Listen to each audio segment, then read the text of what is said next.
जय राधा माधवा कुंज बिहारी।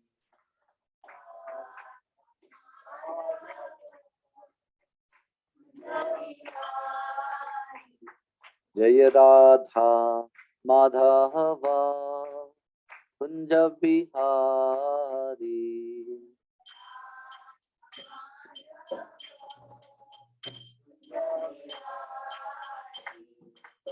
गोपी जन वल्लभा गिरिवरधारी।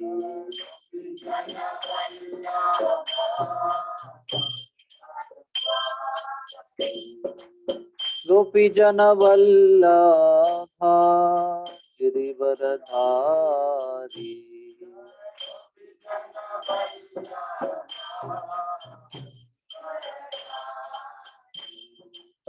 यशोदनंदन ब्रज जन रंजना।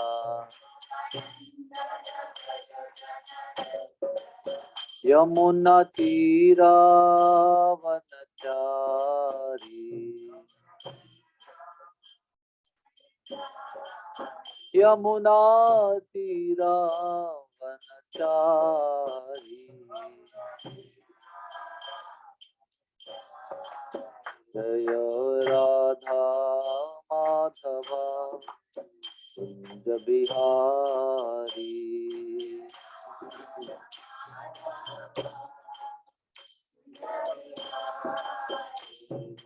हरे कृष्णा कृष्ण कृष्णा हरे हरे, हरे रामा राम राम हरे हरे,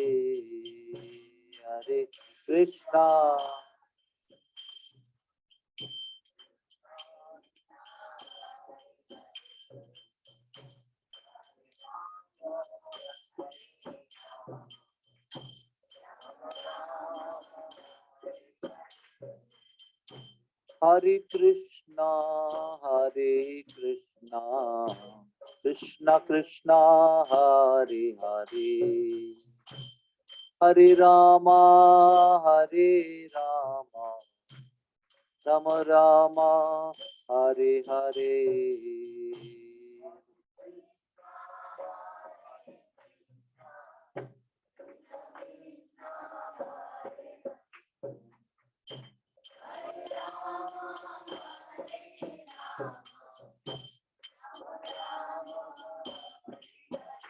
हरे कृष्णा कृष्णा कृष्णा हरे हरे,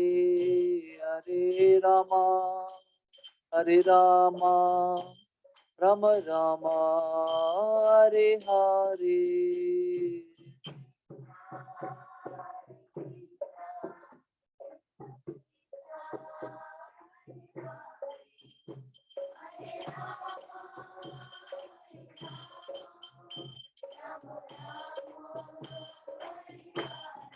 जय कृष्ण बलराम जय कृष्ण बलराम।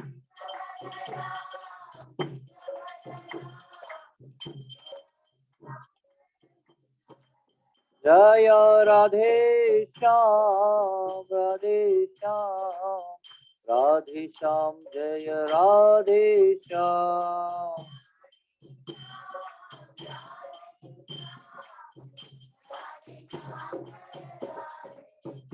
जय जय प्रभुपाद।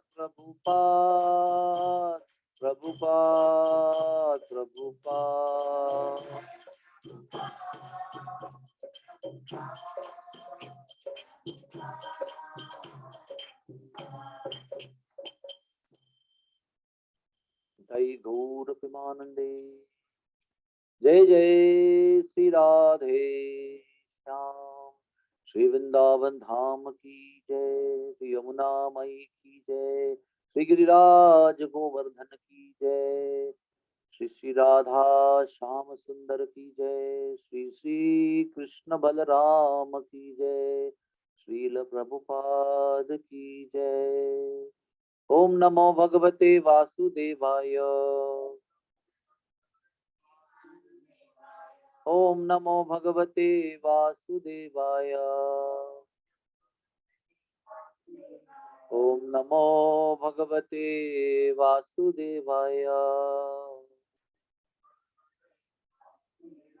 हरे कृष्णा कृष्णा कृष्णा हरे हरे, हरे राम राम राम हरे हरे। कृष्णा कृष्णा हरे हरे, हरे राम राम राम हरे हरे। हरे कृष्णा। कल श्री नित्यानंद प्रभु की आविर्भाव तिथि थी, तो थोड़ा सा उनके बारे में बताएंगे जो कल नहीं बता पाया मैं। श्री कृष्णा और बलराम चैतन्य महाप्रभु और नित्यानंद प्रभु के रूप में आते हैं। तो बलराम जी सच्ची सिद्ध होइलो जई, क्या ब्रजेंद्र नंदन से ही सची सुत होइलो जई, बलराम होइलो निताय। जो श्री कृष्ण है वो सची सुत चैतन्य महाप्रभु बने और बलराम होइलो निताय, बलराम जी नित्यानंद प्रभु के रूप में। उनका जन्म है ना एक गांव है एक चक्र, जो गौड़ देश में राधा देश के रूप में जाने। यहाँ पर गंगा नहीं बहती, यहाँ पर गंगा नहीं बहती, उस क्षेत्र को पवित्र नहीं माना गया है। तो नित्यानंद प्रभु ने जन्म क्यों लिया वहां पर, कि जहां पर आध्यात्मिक भाग्य नहीं है और it is not very laudable place, मतलब जो स्थान बहुत गौरवशाली नहीं है, होली प्लेस नहीं है, वहां पर जन्म लेंगे, वहां के लोगों का उद्धार। उनके पिताजी का नाम था खड़ाई पंडित, माताजी का नाम था पद्मावती। और आज भी हम जब जाएंगे ना वहां पर, तो वहां पर एक सुंदर कुंड है, पद्मावती कुंड। और वहां का नियम ऐसा है कि वहां पर कोई भी बोलेगा नहीं, प्रवचन में नहीं कर सकते, कीर्तन में नहीं कर सकते। का कारण क्या है कि भाव यह है कि निताई बालक रूप में सो रहे हैं माँ की गोद में, तो नो डिस्टर्बेंस देयर। तो सब लोग एकदम ना परम शांति रहती वहां पर, आप जाके शांत से जब कर सकते हैं। अभी भी वो दृश्य मेरे सामने है। इधर षष्ठी देवी का मंदिर है, उधर गर्भगृह है जहाँ पर निताई का जन्म हुआ था, और पूरा विशाल यहाँ पर एक पद्मावती कुंड है, रहने की व्यवस्था है। और उसके पीछे इस तरफ उनका घर है जहाँ पर वो रहते थे। इतना सुंदर वातावरण है। तो नित्यानंद प्रभु बालक बालक से ऐसी रोज लीलाएं करते थे, रोज दिन भर। हाँ, वे आजकल के बच्चे कैसे हैं, उनको सबको मोबाइल चाहिए।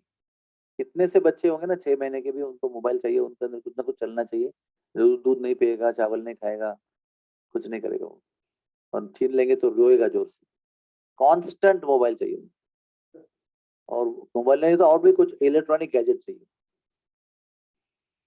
लेकिन हमारे भारतीय संस्कृति में वो कोई फल होगा ना, फल समझो आमलकी का फल है या कोई आम का फल है, कोई ऐसा पेड़ से निकलने वाला कुछ है, उससे दिन भर कैच कैच खेलेंगे, कोई प्रॉब्लम नहीं। Just running around throwing coming back. हम लोग ने भी ऐसा ही किया, पतंग उड़ाते थे। अभी कौन पतंग उड़ाता है, मोबाइल में पतंग उड़ते हुए देखती खाली। लेकिन नित्यानंद प्रभु क्या करते थे, कोई स्कूल में भी अभी तक गए नहीं। स्कूल में गए तो भाई शास्त्र पढ़ेंगे, कथा महाभारत रामायण सुनेंगे तो पता होगा, फिर करेंगे, ऐसा भी नहीं। अभी तो स्कूल में भी नहीं गए, लेकिन दिन भर ना नाटिकाएं करते थे, रामायण महाभारत भागवत की नाटिकाएं। और हर नाटिका में या तो ये लक्ष्मण बनते थे या तो बलराम बनते थे, ऐसे ही रोल करते थे। और नाटक का स्क्रिप्ट भी खुद बनाते थे, क्या किसको बोलना है, क्या करना है, क्या होना है, उसका डायरेक्शन भी खुद करते थे, और मंचन भी खुद करते थे। सच ए स्मॉल बॉय। एक मैं आपको जरूर कथा बताऊंगा, हाँ, जो उन्होंने दिन भर वो कृष्ण राम नरसिम्हा वामन सबकी लीलाएं करते थे। और सब लोगों को बड़ा रोल बांट के दे दी। तो एक दिन उन्होंने रामायण का लीला किया, उसके अंदर ना युद्ध का लीला किया, उसके अंदर इंद्रजीत का और लक्ष्मण का युद्ध हो रहा है। तो नेचुरली लक्ष्मण यानी वही स्वयं लक्ष्मण है ना, खुद लक्ष्मण भी है, बलराम जी है, उसके अवतार है। तो लक्ष्मण का रोल उन्होंने किया और इंद्रजीत कोई बना और उन्होंने बाण चलाए, शक्ति चलाया और लक्ष्मण बेहोश हो गए, शक्ति लग गई, बेहोश हो गए। तो सब लोग रोने लगे। हाँ, यहाँ तक कि उनके नाक में से कॉटन पकड़े ना, कॉटन तो भी नहीं हिल रहा है, नो ब्रेथ ऑल्सो। तो लोगों को लग रहा क्या हो गया, तो अभी तो लीला कर रहे थे, ड्रामा कर रहे थे। तो ना सब लोग इतने दुखी हो गए, इतने दुखी हो गए कि अगला जो डायरेक्शन था ड्रामा का वो भूल गए सब लोग। दे वर सो अपसेट। तो सडनली फिर मम्मी पापा को बुलाया गया। अरे कितना देर हो गया, वो अभी बेहोश ही है। ड्रामा तो ड्रामा कर रहे थे, लेकिन पता नहीं क्या हो गया इसको। whether he's sick, whether he's unconscious, whether he's no more there, nobody knows. तो फिर माँ बाप आए, पद्मावती आई, रोई बहुत, भाई पंडित आए, बहुत रोए, कैसा हुआ, ये क्या हुआ, क्या सब पूरा हिस्टोरियोग्राफी पूछा। फिर भी बच्चा तो हिल ही नहीं रहा है। तो फिर बताया कि हम लोग ये नाटक कर रहे थे, ऐसा हुआ, लक्ष्मण के रोल में ये इंद्रजीत था, उन्होंने झूठ मूठ का शक्ति चलाया। तो उसने कहा आगे कुछ बोला नहीं क्या उन्होंने आपको डायरेक्शन में? तो एक बच्चा बोला हाँ हाँ मुझे बोला था, मैं हनुमान बन गया हूँ, मुझे बोला था कि जाके गंधमादन पर्वत में जाकर संजीवनी बूटी लेके आओ, मैं भूल गया था। अरे तो फिर ड्रामा चालू किया उन्होंने, और वो ड्रामा में गया और संजीवनी बूटी गंधमादन पर्वत उठा के लेके आया। वो उसको जो जूस निकाला और उसके नाक में और उसके मुंह में दिया, तो उठ के बैठ गए वो। मतलब कैसा, almost you are there in the drama, मतलब यू आर, क्या कहते हैं ना उसको, एनग्रॉस्ड, कंप्लीटली इन्वॉल्व। हमारे गांव में भी एक व्यक्ति है ना, एक बार ड्रामा किया था मुल्की में। तो एक व्यक्ति हिरण्यकशिपु बना था, एक व्यक्ति नरसिंह भगवान बना था। तो पूरा ड्रामा चल रहा था। तो ड्रामा करते करते ना नरसिंह भगवान का आवेश आ गया उसके अंदर, नरसिंह भगवान के रोल करने वाले के अंदर। उसने एक्चुअली हिरण्यकशिपु का पेट फाड़ दिया, एक्चुअली उसका मर्डर हो गया उधर ड्रामा के आवेश में। इमेजिन, उसको पता नहीं कुछ, वो ही doesn't know what is happening. ये हकीकत है हमारे मुल्क। You are from my village. तो सब लोग अभी डर गए, ड्रामा अभी वो तो खत्म होने वाला था, हिरण्यकशिपु के मरने के बाद ड्रामा एक्चुअली खत्म हो गया। तो फिर पुलिस केस हो गया, वो उसको अरेस्ट किया गया, वो जेल में डाला गया। उसको बोल रहा है कि मुझे कुछ पता नहीं मैंने क्या किया, I don't know what happened. इतना वो समरस हो गया था कि नरसिंह भगवान ने उसके अंदर प्रवेश किया। अभी समझो मैं अभी आपके पास आया तो मेरे हाथ में इतना शक्ति नहीं कि आपका पेट पूरा फाड़ के ऐसा, नो, नेल्स चाहिए उसके लिए, इतना तक शक्ति चाहिए। इतना आसान नहीं है, even if you are like ओ मारो मुझे, फिर भी पॉसिबल नहीं। तो फिर वो बहुत दिन चला और फिर कैसे भी करके छूट के आया वो, वापस ड्रामा में आया वो। तो राम जी का ड्रामा चल रहा था। तो उसमें क्या हुआ, उसने दशरथ का रोल लिया और राम लक्ष्मण सब लोग। तो ड्रामा में क्या हुआ कि अ, राम वनवास चले गए ना, लक्ष्मण वनवास चले गए। तो दशरथ जी रोते हैं ना और प्राण छोड़ देते हैं, है ना। एक्चुअल रामायण में कैसा है, राम की याद में दशरथ जी प्राण छोड़ के चले जाते।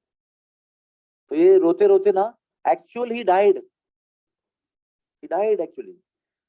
तब लोगों को यकीन हुआ कि वो रियल था, मतलब he was not responsible for that. तो लोगों को विश्वास हुआ कि एक्चुअली ये व्यक्ति अपने रोल से इतना समरस हो जाता है कि दशरथ के रूप में प्राण ही छोड़ दिया उसने स्टेज पे, ही डाइड एक्चुअली। तो वैसे ना समरस होकर निताई ड्रामा करते थे। और उन्होंने निताई एक चक्र के बालकों को इतना आनंद दिया, इतना आनंद दिया, इतना आनंद दिया।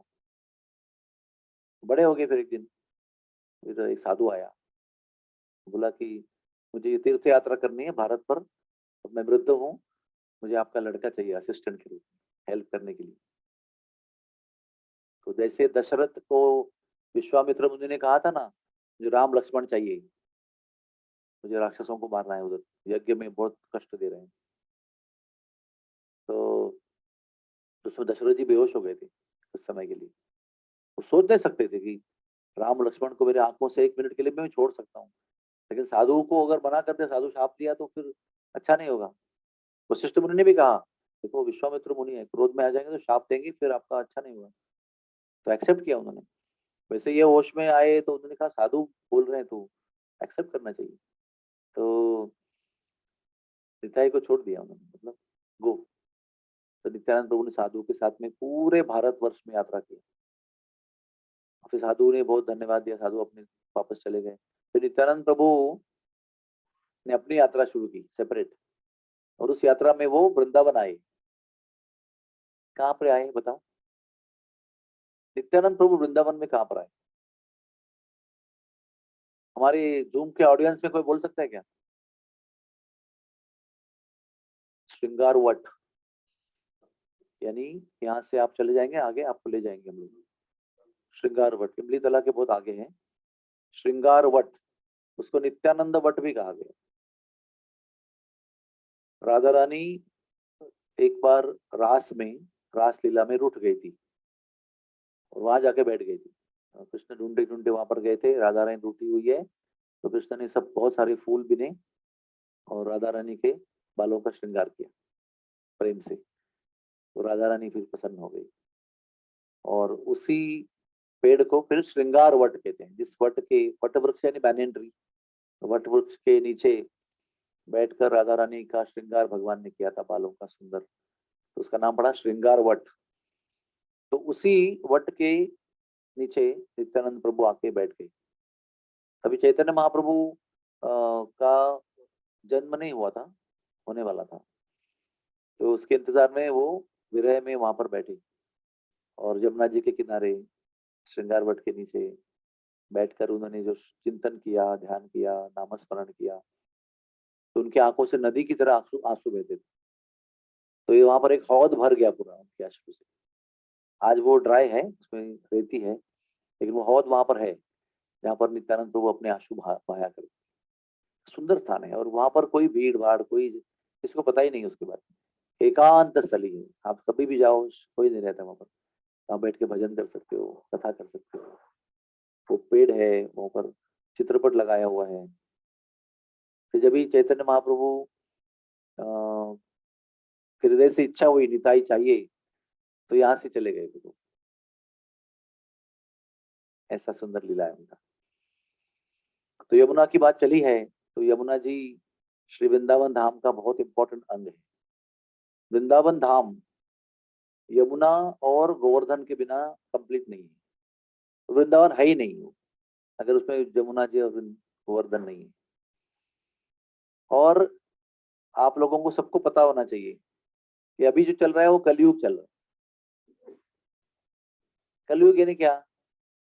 प्रायेण अल्पायुषा सभ्या कलावस्मिन युगे जनः मंद सुमंद मतयो मंद भाग्या युपद्रुतः। यानी हमारा सबका डेफिनेशन दे रहे हैं हम लोगों का डिस्क्रिप्शन दे रहे हैं। प्रायेण अल्पायुषा, सब लोग छोटे आयु के हैं। हमको लगता होगा कि 100 ईयर हो गया तो पेपर में फोटो आता है कि इतना 100 ईयर हो गया, लेकिन लोग द्वापर युग में 1000 साल तक जीते थे, उसके पहले युग में 10,000 साल जीते थे, सत्ययुग में 1,00,000 साल जीते थे। तो उसके दृष्टि से हमारा अल्प आयुष्य है, छोटा सा है।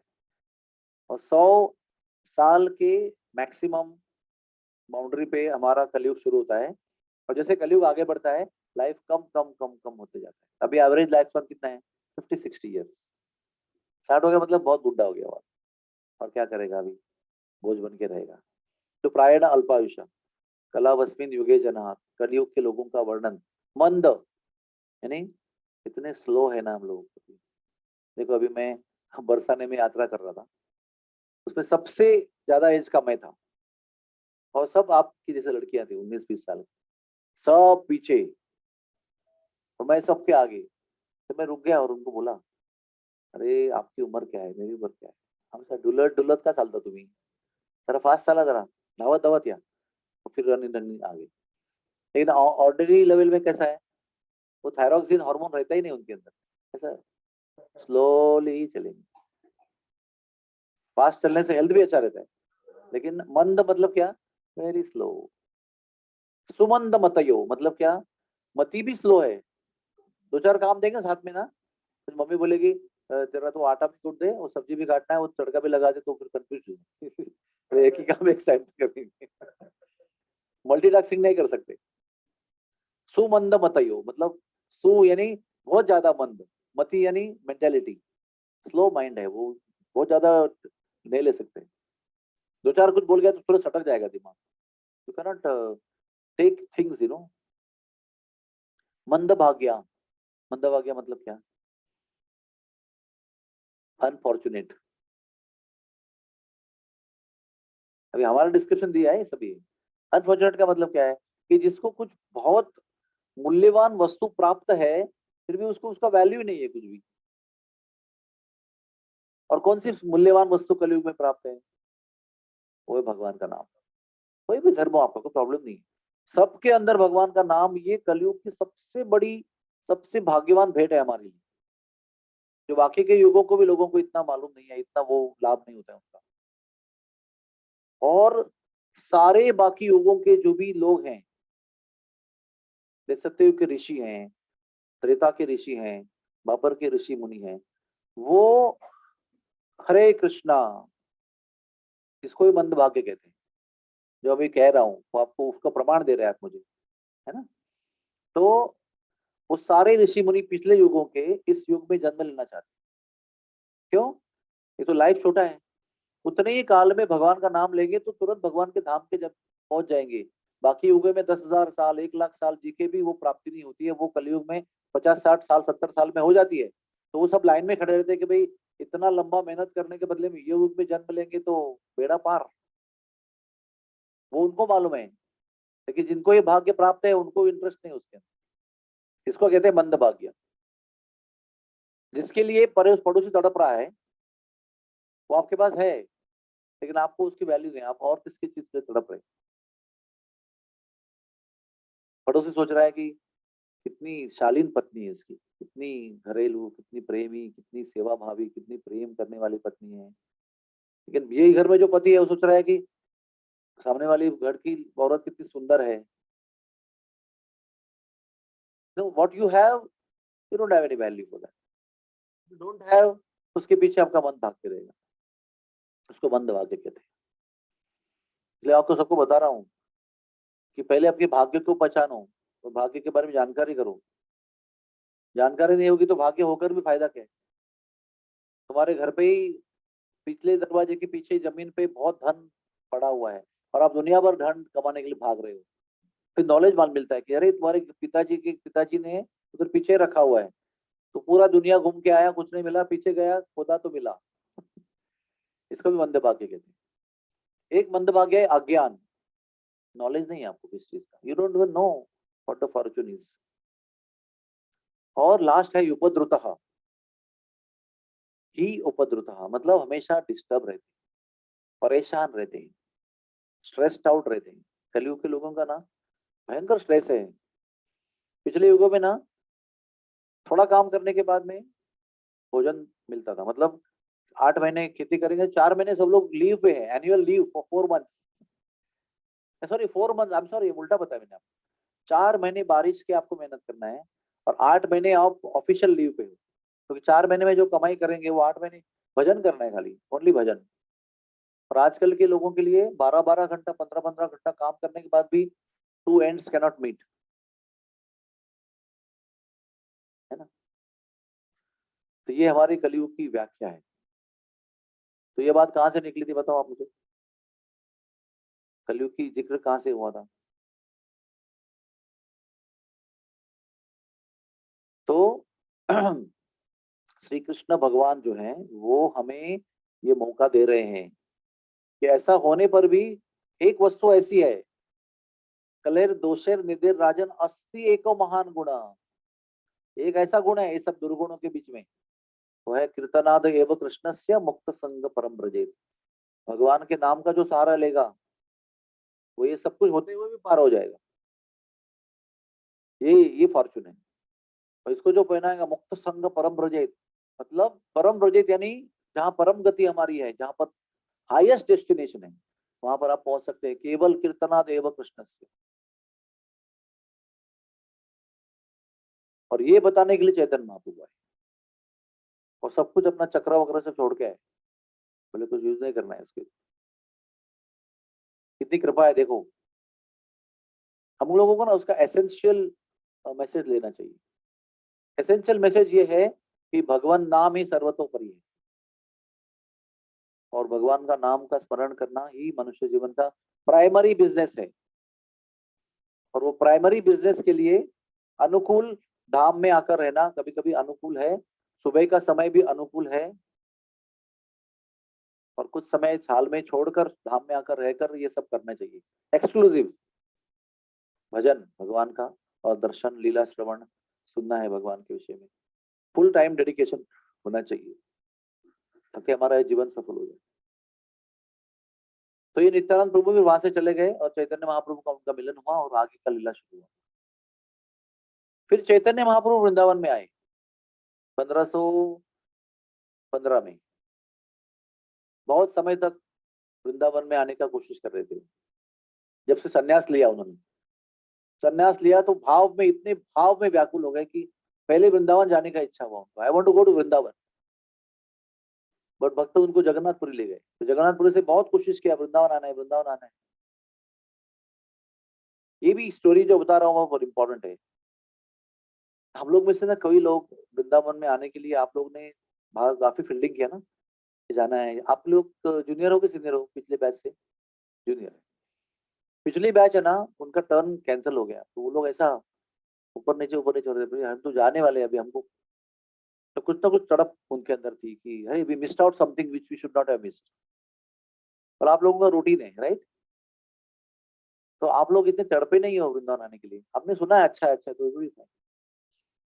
तो कैसे वृंदावन में आना चाहिए ये चैतन्य महाप्रभु ने दिखाया है। चैतन्य महाप्रभु ने बहुत बहुत साल तक प्रयास किया, और भक्त लोग कैसे ना, बहुत भक्त होशियार होते, भक्त लोग उनको छोड़ना नहीं चाहते थे। हाँ, तो क्या बोलते हैं, अरे अभी ढोल यात्रा है वो करके जाओ। तो बोलेंगे अभी ओड़न षष्ठी आ रही है, अभी भगवान को गर्म कपड़े पहनाएंगे, वो उत्सव करके जाओ। फिर बोलेंगे अभी वसंत ऋतु आ रहा है, तो ये पुष्पाभिषेक करके जाओ। फिर बोलेंगे अभी होली आ रही है, अभी उसके बाद में रथ यात्रा होगी, रथ यात्रा करके जाना बहुत इंपॉर्टेंट है। ऐसे जगन्नाथपुर में बहुत फेस्टिवल्स है, पूरा लिस्ट है बड़ा फेस्टिवल का। ये वो अवतार, ये उसका ड्रेसिंग होता है, वो ललित अवतार ड्रेसिंग होता है, भगवान बड़े ललित वस्त्र धारण करते हैं। तो ना ऐसा चक्र चलाया कि वापस वही उत्सव आया जो शुरुआत हुई थी कि ओड़न षष्ठी भी है, भी करके जाओ। तो ओड़न षष्ठी दोबारा आ गया, ओड़न षष्ठी करके जाओ, मतलब क्या, जाओ मत बेसिकली। तो भगवान को समझ में आया कि मुझे ट्रिक कर रहे हैं सब लोग, एक एक बहाना, और सब मैंने पूरा सर्कल पूरा कर दिया मैंने। तो फिर चले वो, तो चले तो क्या, भक्त लोग ऐसे व्याकुल हो गए उनके पीछे वृंदावन जाने के लिए। तो भक्त लोग उनके हजारों की संख्या में पीछे जा रहे हो। तो सनातन गोस्वामी उनको बोले भगवान, ऐसे वृंदावन में ना पूरा बड़ा लोगों का समुदाय लेके जाना नहीं चाहिए, आप जिस तरह से जा रहे हैं आपको अकेले में जाना चाहिए। तो उन्होंने अचानक प्लान कैंसिल कर दिया, हम लोग नहीं जा रहा हूँ मैं, सब लोग पीछे आ गए। तो सब लोग बोले "ओ, ठीक है भगवान हमारे साथ"। तो एक दिन उन्होंने प्राइवेट मीटिंग किया, मुझे जाना तो है वृंदावन में, लेकिन गुप्त पे जाना पड़ेगा, क्योंकि अलाउंस करेंगे तो सब लोग पीछे आ जाएंगे दोबारा। तो गुप्त मीटिंग हुआ, स्वरूप दामोदर गोस्वामी, सनातन गोस्वामी, सब लोगों का मीटिंग हुआ। तो पहले बोले मैं अकेले जाऊंगा, अकेले जाएंगे तो आप तो ऐसे दोनों हाथ से उठा के भगवान का नाम लेते हो, एक हाथ से गिनते हो, एक हाथ से उठाते हो, तो आपका कपड़ा कौन पहनेगा, पकड़ेगा? Who will carry your clothes, who will cook for you, who will wash for you? तो आपके एक कुक चाहिए और आपको एक कैरियर चाहिए, मतलब सर्वेंट चाहिए। तो ना ना हाँ ना करते करते एग्री हो जाते हैं। बलभद्र भट्टाचार्य और एक सर्वेंट, दो सर्वेंट एक्सेप्ट करते हैं। वो बोले तुम उनके कपड़े इधर लेके जाओ, कुकिंग करो, ऐसे करके निकलते हैं। और वो कहते हैं कि जब हाँ हो गया और सब ये तय हो गया ना, जैसे कि आपका भी अभी टिकट निकला, बुकिंग हो गया, सेवा भी मिला, सब कुछ प्लान हो गया, तो एकदम खुश हो गया एकदम, अभी तो जाना ही है, मतलब अभी कंफर्म हो गया कि जा रहे हैं हम लोग। ऐसे हो गया तो कहते हैं कि 100 टाइम्स भगवान का आनंद जो है वो बढ़ गया, एक्सटेसी इंक्रीज बाय 100 टाइम्स। और रास्ते में से झारखंड आया, जंगल, वो तो जंगल था, अभी तो राज्य बन गया, वो स्टेट बन गया, उसमें जंगल था झारखंड। तो झारखंड में ना ऐसे झूमते हुए नाचते हुए आपके एकांत में जा रहे, तो हाथी, हाँ शेर और सिंह और भालू जैसे जंगली जानवर सब, वो सब एकत्र हो गए और अपने दो पैर उठाकर मनुष्य की वाणी में हरे कृष्णा बोलने लगे।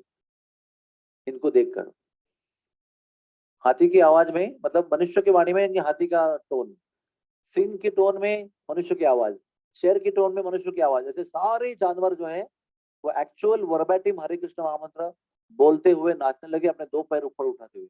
अगर यू कैन इमेजिन, हाथी ऐसे सुंड ऊपर, हाथ ऊपर, शेर भी ऐसे ऊपर, तो वो जब देख रहे हैं तो एनिमीज है ना वो, शेर और हाथी वो सब, वो फिर गले मिलने लगे, एक दूसरे को प्रेम से चुम्मा देने लगे हरे कृष्ण मंत्र बोलते हुए। तो वो देखकर फिर जो उनके जो छोटे जानवर है ना, हिरन वगैरह जो उनके शिकार करते हैं, तो उनको भी हिम्मत आ गई, तो वो भी आ गए और वो भी ऐसे उठाकर नाच करने लगे, हरे कृष्णा कृष्णा कृष्णा हरे हरे, हरे राम राम राम हरे हरे।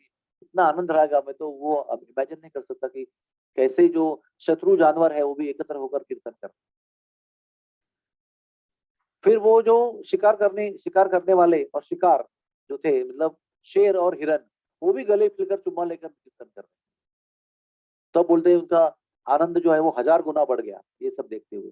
आज भी झारखंड में बहुत जगह पर चैतन्य महाप्रभु के चरण के चिन्ह है और हाथियों के चरण के चिन्ह है, क्योंकि उस समय जमीन पिघली थी, उसमें इतना आनंद हुआ था कि भूमि देवी भी बहुत आनंद में आ गई और पिघल गई थी, तो उनके चरणों के निशान भी वहां पर झारखंड में यात्रा में हमारे भक्त लोग दिखाते हैं उसको।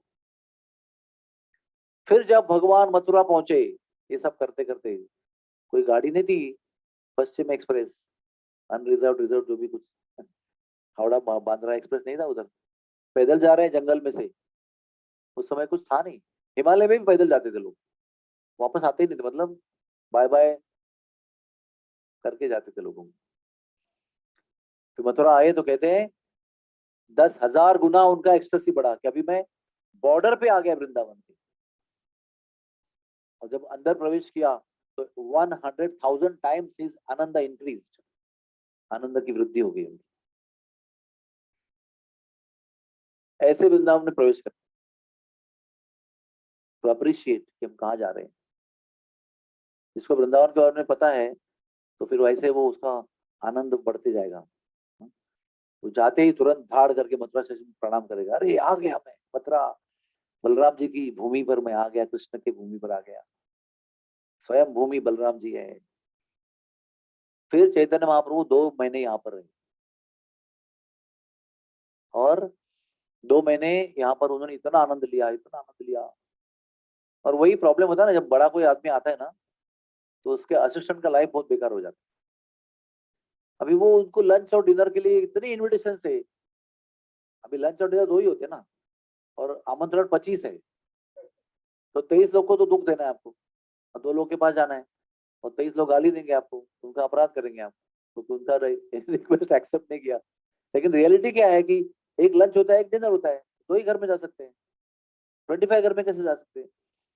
तो बलभद्र भट्टाचार्य ने 2 महीने ये कष्ट सहन किया, रोज गाली खाना और रोज 2 ही जगह प्रसाद के लिए जाना, टू मच इट वाज। और कैसे आए दिन महाप्रभु जी नाच के गिर रहे हैं, कुछ हो रहा है, कुछ हो रहा है, तो ऑलवेज एंग्जाइटी कि मुझे महाप्रभु जी रक्षा करनी है, लेकिन महाप्रभु तो ऐसे बेभान हो जाते हैं, तो पता नहीं कैसे कंट्रोल करना है उनको। और उन्होंने 2 महीने यहाँ पर क्या किया, बेसिकली क्या किया, सारे ब्रजवासियों को जप के विषय में पूरा नॉलेज दिया। हम लोग क्या गए थे ना, 2 months course, crash course on जपा, रोज उनकी क्लासेस होते थे इमली तला में। He would teach how to chant the holy name. और उस समय और एक घटना हुई, कुछ लोग ऐसे ना चर्चा करने लगे, अरे कालिया घाट पे कृष्ण का अवतार हुआ है, रात को ना भगवान आते हैं और कालिया के सर पे नाच करते हैं। ऐसा सब फैल गया न्यूज, तो सब लोग इनके कथा से उधर जाने लगे भागने। चैतन्य महाप्रभु स्टोरी मतलब लेक्चर ले रहे हैं, सबको समझा रहे हैं, और उस कथा में से उठ उठ के लोग जा रहे हैं, क्योंकि उनको लगता है भगवान का अभी अवतार हो गया, लेट अस गो। तो उन्होंने बताया कि शास्त्र में कोई अवतार का इधर लिखा नहीं है कुछ अभी, तभी फिर सब लोग भागे। फिर महाप्रभु ने रिसर्च किया उसके विषय में, तो क्या निकला उसका नतीजा, ये भी कलयुग का एक लक्षण है। हाँ, हम लोग सब उसके शिकार हैं, प्लीज अंडरस्टैंड। क्या नतीजा निकला, रियलिटी क्या थी रात का समय पे एक मछुआरा एक लालटेन लेकर बोट लेकर मच्छी पकड़ता था। तो लालटेन को सोच रहे हैं कि कालिया के ऊपर का मणि है वो प्रकाश मणि, और जो बोट है वो कालिया है, और जो मछुआरा है वो कृष्ण है, और पूरा अंधेरा है। तो दिखता क्या है कि वो मूव हो रहा है पूरा, कोई आकृति भी मूव हो रही है, और वो जो लाइट है वो भी मूव हो रही है। तो ऐसा लग रहा है कि युद्ध हो रहा है कालिया कृष्ण का, इसलिए वो जो लाइट है वो भी इधर उधर हो रही है। और क्योंकि ही इज रोइंग ना, तो ऐसा ऐसा इधर उधर है। तो युद्ध में कैसा होता है कि कालिया कृष्ण के उथल पुथल होती है, तो ऐसा ही लगा उनको। तो चैतन्य महाप्रभु ने डांटा उनको कि आप लोग ऐसे अज्ञानी लोग हो कि भ्रम में कुछ अफवाह आती है उस पर विश्वास रख के जो वास्तव है, जो सही है, जो सत्य है, उसको छोड़कर असत्य के पीछे भागते हो। क्योंकि अंधेरा है ना रात को। अंधेरा मतलब क्या? अज्ञान। अंधकार का मतलब क्या होता है? अज्ञान। दिन में अगर जाएगा वो वही आदमी बोट में मछुआरा, तो आपको लगेगा नहीं ये कालिया कृष्ण के कुछ दिख रहा है आपको।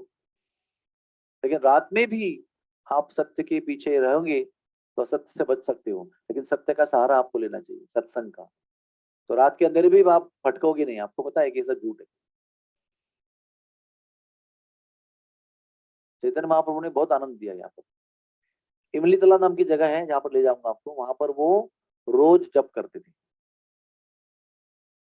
जमुना जी को निहारते हुए, आंखों से अश्रु बहते हुए। और वो गोल्डन कलर के थे, स्वर्णमयी।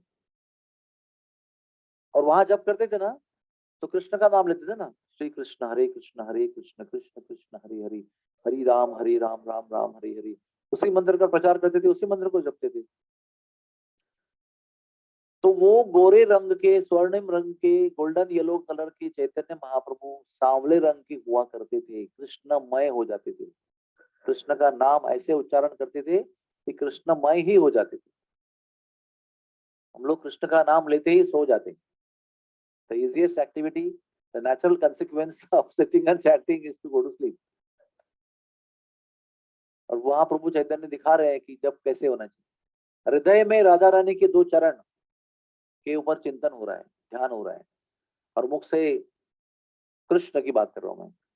जब उसी जगह पर कृष्ण बैठे थे और राधा रानी का नाम ले रहे थे, तो कृष्ण सांवले रंग के गोल्डन येलो हो गए थे उसी जगह पर, द्वापर युग में, रासलीला के अंतर्गत। और वहीं पर वही कृष्ण राधा रानी का भाव लेकर गोल्डन येलो रंग में आए हैं, वो कृष्ण का नाम ले रहे हैं और वो सांवले रंग के हो रहे हैं। रोज का लीला था ये, 60 days, from Kartik Purnima to, Kartik के बाद में कौन सा महीना आता है? मार्गशीर्ष और माघ, 2 महीना रहे वो यहाँ पर। और अक्रूर घाट है एक, वहां पर भी शायद आपकी यात्रा संडे को है, वहां पर वो लंच लेते थे, अक्रूरे मध्यान्ह भोजन, इमली तटे जपत ध्यान, अक्रूरे मध्यान्ह भोजन। वहां पर भक्तों से मिलते थे, चर्चा करते थे। जैसे महाप्रभु ने बहुत आनंद दिया। फाइनली बलभद्र भट्टाचार्य ने कहा कि महाप्रभु जी हम चलेंगे यहाँ पर, my life is became miserable. मैं सेवा करने के बदले वैष्णव अपराधी कर रहा हूँ, सब लोग मेरे पे नाराज हो, सब लोग मुझे गाली दे रहे हैं, सब लोग। ये जो बलभद्र है ना, ये लुच्चा आदमी, ये किसी को मौका देता नहीं, ये सब कुछ पैसा लेता होगा लोगों से इनका इनविटेशन एक्सेप्ट करने के लिए। तो भाई तुम्हारे घर पे मैं भेजूंगा महाप्रभु जी को, फिक्स करूंगा तो क्या दोगे मुझे? ऐसा करता होगा ये, करता नहीं था वो, लेकिन बेचारा पोजीशन ही ऐसी थी उसकी। जैसे हम लोग जब भी महाराज हमारे हॉस्पिटल में आते हैं, तो सबको लगता है कि मैं कंट्रोलर हूँ उनका, मैं तय करता हूँ वो कहाँ जाएंगे, खाना खाएंगे, क्या करेंगे, सब कुछ मेरे हाथ में है। लेकिन मेरा पोजीशन बहुत ऑकवर्ड रहता है उसमें, मोस्ट ऑकवर्ड। क्योंकि एवरीबडी इज डिमांडिंग, अरे मेरे बच्चे का नाम रखना है, मेरा एक डोनेशन देना है, मेरा एक लेटर देना है उनको, मेरे से 2 मिनट बात करनी है, मेरे को ये करना है, करो तो क्या। और मैं उनको कहता हूँ मुमकिन नहीं है, तो लगता है कि ये ना बहुत ज्यादा कंट्रोलिंग व्यक्ति है। तो बलभद्र की ऐसी बेचारी की हालत हो गई थी। एक तो महाप्रभु जी का कहीं गिरेंगे इसका टेंशन, और ये लोज का लंच डिनर का इनविटेशन का टेंशन। तो बोला महाप्रभु जी अभी हम चलते हैं वापस, ये ऐसा इधर। बोला ठीक है चलेंगे। तो फिर चले गए यहाँ से जगन्नाथपुरी। जाते जाते एक लीला हुई उनकी, हाँ वो बताना आपको बहुत जरूरी है, बहुत सुंदर लीला है वो। जब निकले, आपको मुझे बताना है वो स्टोरी, हाँ पूरा रिपीट करना है। क्योंकि आपकी हालत बहुत खराब हो रही है, मैं देख रहा हूँ, तड़प रहे हो आप जगरी रहने के लिए। तो तो मथुरा पहुंचे, तो उनके साथ ना 2 आए थे ना, और 2 यहाँ जुड़ गए थे। एक सनोडिया ब्राह्मण था, वो मथुरा में उनको देखकर आकर्षित हो गया था, वो जुड़ गया। और यहाँ पर वृंदावन में एक राजपूत राजा थे, कृष्णदास राजपूत। वो किंग थे, लेकिन सब कुछ छोड़ के इनके पीछे पागल हो गए, उनके पीछे रहते थे। तो 4 लोग थे साथ में उनके, और नाचते नाचते जा रहे थे मथुरा की ओर। तो नाचते जाते उनको बेहोश होना तो कॉमन था, कभी भी बेहोश होते थे, एक्सटेसी, ट्रांस। तो बेहोश होके गिर गए। अभी बेहोश होके गिर गए, तो ये 4 लोग परेशान, अभी क्या करें, अभी इनको जगाना मुश्किल है बहुत। और ये कोशिश कर रहे थे, खुद परेशान थे कि महाप्रभु जी गिर गए। उतने में 50 पठान सोल्जर आ गए। क्या कर रहे हो तुम लोग, इतना सुंदर व्यक्ति ना, गोल्डन लॉन्ग ब्यूटीफुल पर्सन, क्या कुछ चोरी वोरी करने के लिए, इसको लुटने के लिए आ रहे हो क्या आप लोग? तो बोलते नहीं, ये हमारे साथ में है, उनको पता नहीं क्या हो गया, अभी कैसे बोलेंगे कि ये हरे कृष्ण मंत्र बोल, पठान है सब लोग। तो बहुत ज्यादा बहस हो गई। तो राजपूत है ना, ब्राह्मण तो ब्राह्मण है, बोले हाँ हरे कृष्णा। राजपूत ने कहा देखो, सीटी बजाऊंगा ना, 50 लोगों को लेके आऊंगा, तुम सबको समाप्त कर दूंगा जी। क्षत्रिय ब्लड है ना वो, Kshatriya blood can not get scared. हाँ, तो वो भी थोड़ा सा सहम सहम गए कि इसका आवेश देखकर। उतने में वो लीडर आ गया, तो क्या चल रहा है, उनका एक लीडर था, बहुत कुरान का ज्ञान था उसको, लेकिन उनका लीडर भी था वो, अच्छा पठान सोल्जर था। बोला क्या हो गया, बताया कैसे से हो रहा है, ये बोल रहे हैं ऐसे, हम लोग तो चोर नहीं है, हम लोग लुटेरे नहीं है, हम लोग इनके साथ में है, लेकिन हाउ टू बिलीव। उतने में चैतन्य महाप्रभु जग गए। जस्ट टू सेव और बोले मुझे ना मिर्गी का बीमारी है, मतलब I have epilepsy problem, I get epilepsy attack and I get unconscious. ये मेरे दोस्त है, सब लोग मेरे साथ में, कोई बात नहीं। थोड़ा सा मामला सेटल हो गया। तो चैतन्य महाप्रभु कैसे हैं, this is a good opportunity. तो जो लीडर थे, साथ में बिठाया, बैठो बैठो इधर बैठो, वो लोगों को बिठाओ इधर, और सबको बैठ के ना अच्छा प्रीचिंग किया उनको, सब कुरान भगवत गीता सबका कनेक्शन सब दिखाया, और सब कुछ समझाया। तो स्वयं भगवान है वो, भगवान क्या नहीं जानते। और ना कुछ ही मिनटों में वो लीडर पठानों का और 50 इन लोगों को भक्त बना दिया, उधर ही दीक्षा दे दिया उनको। मथुरा में भक्ति रत्नाकर ग्रंथ में कथा आती है, बहुत सुंदर। और सब लोग चरणों में शरणागत हो गए, दीक्षित हो गए, और महाप्रभु जी आगे चले गए जाते जाते भी। क्योंकि क्या है, कैसा ना प्रेमी व्यक्ति जो होता है ना, समझो अभी मैंने बहुत सारा नेचुरल फ्रेग्रेंस लगाया है, रोज, एक्चुअली ओरिजिनल रोज। तो मैं जहां पर भी जाऊंगा ना, और जाके निकल जाऊंगा, फिर भी वो सुगंध रहेगी वहां पर। और जहां पर भी जाऊंगा वहां पर सुगंध सबको मालूम पड़ेगी कि रोज की खुशबू आ रही। जेब में भी रखूंगा ना इस तरह से, तो जहां जहां घूमूंगा तो लोगों को लगा रोज की खुशबू कहाँ से आ रही। तो जिसके मन में भर भर के कृष्ण प्रेम है, वो जहां जहां जाएगा वो ऊज आउट हो जाएगा, ऐसा सबको प्राप्त हो जाएगा। जिसके मन में प्रेम है, करुणा है, भावना है, हाँ, यानी सेवा भाव है, मदद करने की प्रवृत्ति है, अच्छा स्वभाव है, वो जहां जहां जाएगा वो ऐसे उसके अस्तित्व से वो बहते रहेगा। तो महाप्रभु जी ना, जब वृंदावन में एंट्री कर रहे थे ना, वे हमें एग्जिट का बात बताइए, अब एंट्री का बताता हूँ लास्ट में। एंट्री कर रहे थे ना, तो सारे पेड़ उनको दंडवत कर रहे थे। हमने कभी पेड़ को दंडवत कर देखा है क्या?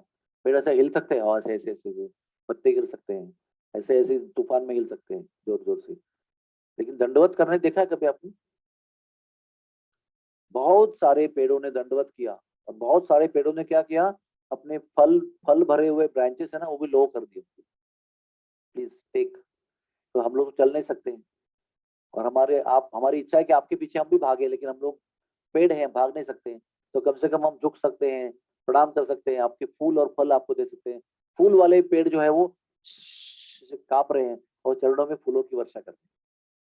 और फल वाली जो है वो झुक रहे हैं, उनका तो अप्रोचेबल कर रहे हैं उनके लिए। उसके बीच में गाय भाग भाग के आ रही है, ऐसे आंखें उठाकर, हाँ, कान उठाकर, पूंछ उठाकर, ऐसे भाग रहे हैं उनके पीछे, पागलों की तरह। तो देखिए आप सीन कैसा है, गाय बछड़े सब लोग ऐसे भाग रहे हैं, उसके बीच में पेड़ झुक रहे हैं, उसके बीच में पेड़ दंडवत कर रहे हैं, उसके बीच में महाप्रभु नाच रहे हैं, उसके बीच में जो गाय का बाला है वो गाय को कंट्रोल करने का कोशिश कर रहे हैं। डिवाइन कियोस, बहुत सुंदर अनुभव था। उसमें उसके अंदर प्रेम का वर्षाव करते, क्योंकि क्या है ना, महाप्रभु का दर्शन यानी सबको प्रेम की प्राप्ति थी। कृष्ण प्रेम, भगवान प्रेम, भगवान के प्रति डिवोशन केवल देखने से प्राप्त कर होता था उनको। जो जो देखे थे वो सब प्रेम में विभोर हो गए। सब केवल प्रेम में विभोर नहीं हुए, उनका उद्धार भी हो गया। उस जीव जो था वो सब उसी पेड़ में जो जीव है, गोलोक धाम, जितने भी जीव, खाली गाय नहीं थे, भैंसे भी थी, खरगोश भी थे, हिरण भी थे, सब थे उसमें। All kinds of animals were there, were mad behind the lord, running. ये उनका ब्रज का लीला है।